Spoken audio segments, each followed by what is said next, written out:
Good morning students, welcome to my YouTube channel commerce tutorial academy. जो आज की class है हमारी वो है retirement of partners. Retirement of partners एक हमारा रिकंस्टिट्यूशन ऑफ फर्म का ही पार्ट है।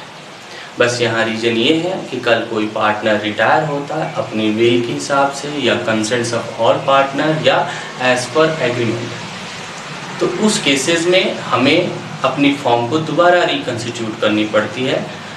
और रिकंस्टिट्यूट करने के टाइम हमें अपने अकाउंट्स को सेटल करने के लिए कुछ चीज़ें हमें कैलकुलेट करनी पड़ती है, जिसमें से जो सबसे पहला टॉपिक है हमारा वो है how to calculate new profit sharing ratio. कि हम कल कोई यदि पार्टनर रिटायर हो जाता है तो हमें कैसे नए प्रॉफिट शेयरिंग रेशियो को कैलकुलेट किया जाएगा। नए न्यू प्रॉफिट शेयरिंग रेशियो को कैलकुलेट करने के हमारे पास दो कंसेप्ट है। पहला कंसेप्ट ये है कि यदि कोई वन पार्टनर रिटायर, कोई एक पार्टनर रिटायर हो रहा है, new profit sharing ratio among the remaining partner is not given, और जो नई पार्टनर शेयर जो न्यू प्रॉफिट शेयरिंग रेशियो है जो एग्जिस्टिंग पार्टनर उनमें नहीं गिवन, तो उस केसेस में हमें एनपीएस कैसे कैलकुलेट करना है। जैसे कि फॉर एग्जांपल हमारे पास तीन पार्टनर है ए, बी एंड सी, रेशियो है 3:1:1, और जो हमारा पार्टनर है सी वो रिटायर हो रहा है, यानी ये रिटायर हो रहा है। जब ये रिटायर हो रहा है, अब यहाँ कुछ भी क्वेश्चन में मेंशन नहीं, जब ऐसा सिचुएशन आ जाए तो उस केसेस में हमें एनपीएस कैसे निकलेगा। वैसे तो देखा जाए तो एनपीएस हमारा ये हो जाता है 3:1 में होगा, लेकिन इसको प्रूफ कैसे करोगे भैया है। तो उस केसेस में simple A, B and C तीन पार्टनर है, रेशियो है 3/5, 1/5 एंड 1/5। सी रिटायर हो गया, मीन्स कि ये पूरा अपना शेयर सेक्रीफाइस कर गया, यानी कि 0। लेकिन जब ये सेक्रीफाइस करते हैं तो ये ध्यान रखना कि कल कोई पार्टनर यदि रिटायर होता है तो जो एग्जिस्टिंग पार्टनर या कंटिन्यू पार्टनर रह जाते हैं या उनको क्या होता है, गेन होता है। तो गेन होगा तो इनके शेयर में ये प्लस हो जाएगा। लेकिन सवाल ये आता है कि जो ये सी रिटायर हुआ है इसका शेयर इसको कितना मिलना चाहिए। ये तो कहेगा मुझे पूरा दे दो, ये कहेगा मुझे पूरा दे दो। तो इस सिचुएशन में जो रिटायर पार्टनर हो रहा है उसका जो गेन करेंगे ये दोनों पार्टनर, वो अपने ओल्ड रेशियो में ही गेन करेंगे। यानी कि ये 1/5 में से 3/4 ये ले लेगा और ये 1/5 में से 1/4 इसको गेन हो जाएगा, यानी इन दोनों का। इसीलिए जब न्यू शेयर निकालना है तो old plus gain equals to क्या होता है हमारा, न्यू।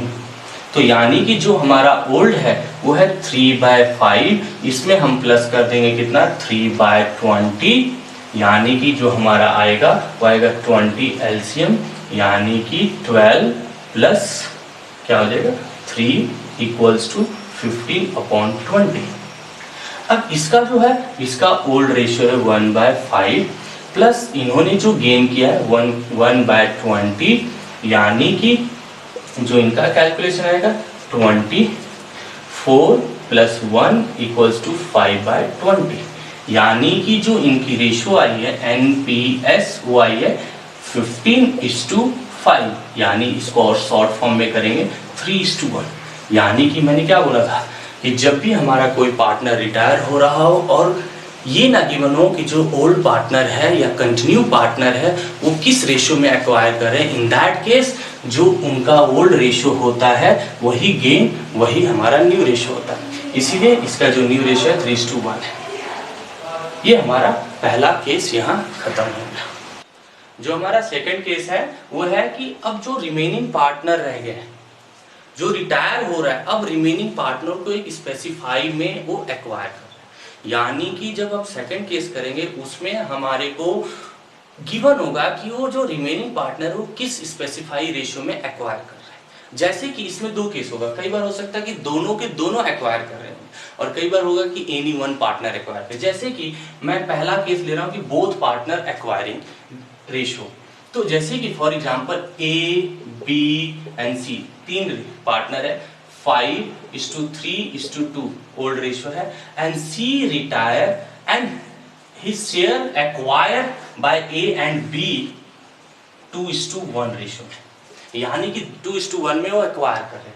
तो इस केसेस में न्यू रेशियो कैसे निकलेगा, तो solution is A B and C, इनकी जो ओल्ड रेशियो है, इसका है 5/10, इसका है 3/10 एंड इसका है 2/10। जब सी रिटायर हो रहा मींस कि इसने सारा का सारा शेयर्स क्या किया, सेक्रीफाइस कर दिया, तो यानी कि अब ये नील हो गया। लेकिन जो इसका शेयर है ए ने गेन किया है और बी ने गेन किया है, इसीलिए जब हम ओल्ड में गेन को ऐड करते हैं तो हमारा न्यू रेशियो निकलता है।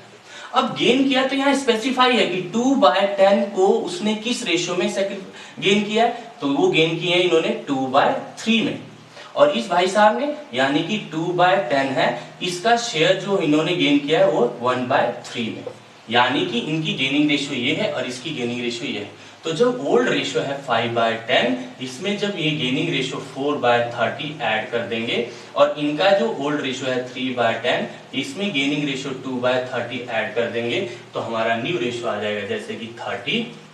अब क्या हो गया ये 3, तो 15 प्लस 4 इक्वल्स टू 19/30, इनका न्यू रेशियो आ गया, और इनका 30 एलसीएम तो 9 प्लस 2 इक्वल्स टू 11/30, और इनका कुछ भी नहीं, तो इसीलिए इस केस में आ गया एनपीएस कितना हो गया 11, सॉरी। तो ये हमारा आंसर हो गया। अब इसी के केस में जो हमारा थर्ड केस है, यानी कि कोई एक पार्टनर एक्वायर होगा, जैसे कि इसमें अब जैसे हमारे 3 पार्टनर है, लेकिन अब इसमें ये नहीं है कि दोनों पार्टनर एक्वायर, कोई एनी वन पार्टनर एक्वायर कर रहा है, कोई 3 पार्टनर है। अब इसमें से जैसे कि हमारा क्वेश्चन था, ये था दोनों पार्टनर एक्वायर कर रहे हैं, लेकिन अब यहां उसने क्या किया, सी रिटायर हो रहा and his share acquire by only A ने सिर्फ एक्वायर किया। तो इस केसेस में एनपीएस कैसे निकालो, तो ए बी एंड सी, इनका ओल्ड रेशियो क्या है, ओल्ड हमारा है 5/10, 3/10, 2/10, और इसमें गेन ऐड करेंगे तो हमारा क्या आ जाएगा न्यू। लेकिन जो सी पार्टनर है वो रिटायर हो गया तो 0, क्योंकि इन्होंने सेक्रीफाइस कर दिया। लेकिन यहां उसने बोला है कि सिर्फ इसका जो शेयर है वो ए एक्वायर किया, यानी कि सिर्फ ए को गेन हो रहा है और बी को कुछ भी नहीं हो रहा, तो बी का सिर्फ कुछ नहीं गेन हो रहा, तो मीन इनका जो न्यू रेशियो होगा वो 3/10 ही रहेगा। लेकिन जो ए है, ए ने क्या किया, पूरा का पूरा शेयर एक्वायर कर लिया, किसका, सी का, तो अब इनका क्या हो जाएगा 5/10 plus 2/10 equals to 7, 5 plus 2/10 equals to 7/10, तो यानी कि अब इसका न्यू रेशियो हो जाएगा 7:3। कोई भी जिसमें जो भी एक्वायर कर लेगा उसमें ऐड हो जाएगा। तो ये हमारा एनपीएस यानी न्यू प्रॉफिट शेयरिंग रेशियो कैसे कैलकुलेट होगा, इन तीनों का केस है।